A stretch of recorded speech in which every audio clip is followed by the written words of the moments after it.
ठिकाणी जमा केलेला आहे. भगवंताने तो काला असणारा खाऊ घालत असताना सगळे असणारे कमळाच्या दळाप्रमाणे बसवले. लहान लहान लहान लहान जे लेकरे ते आपल्या बाजूला बसवले आणि मोठे मोठे जे आहेत ते कुठे बसवले, लांब लांब बसवले. असं का बरं केलं असेल? कारण देव हे सांगतोय की माझ्याकडे जर यायचं असेल तर तुम्ही लहान व्हा, माझ्याकडे जर यायचं असेल तर तुम्हाला नम्रता पाळावी लागेल. नम्र झाला होता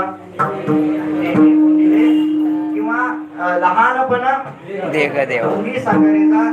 त्याच्या तिसऱ्या चरणात सांगतात दया अंगी दया यातना, म्हणून लहान व्हा. मी एवढा आहे हे देवाला सांगू नका. देवा तू केवढा आहे, मी केवढा आहे हे देवाला सांगतात. देव आपोआप जवळ करून देत असतो. देवाने सगळ्यांना बसवलं, आपल्या हाताने सगळ्यांना देव खाऊ घालू लागलेले आहेत. श्रीमद भागवतामध्ये वर्णन करून सांगतात बघा. विप्रद्वेनो जठरपटयो शृंगारित्रे चक्षे वामे वानो मत्सुनकवलं तत्पदान्निंकुलीषु तिष्ठन्मध्ये स्वपरिसुरतो हासयन् धर्मे स्वहे स्वर्गे लोके विष्णुभुजे यज्ञ भोग पाल केले पुंडलीक वरदान विठ्ठल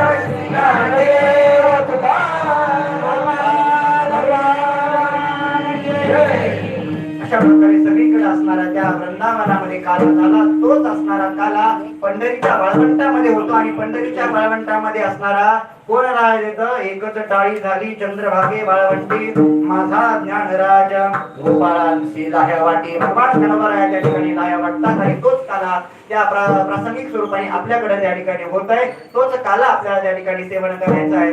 एवढी असणारी ही जी कीर्तन रूपी सेवा ही असणाऱ्या गुरुवर यांच्या संत सज्जनांच्या आणि तुम्हा सर्व श्रोत्यांच्या चरणावरती घालतो आणि सेवेला पूर्ण बनवतो.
Thank you.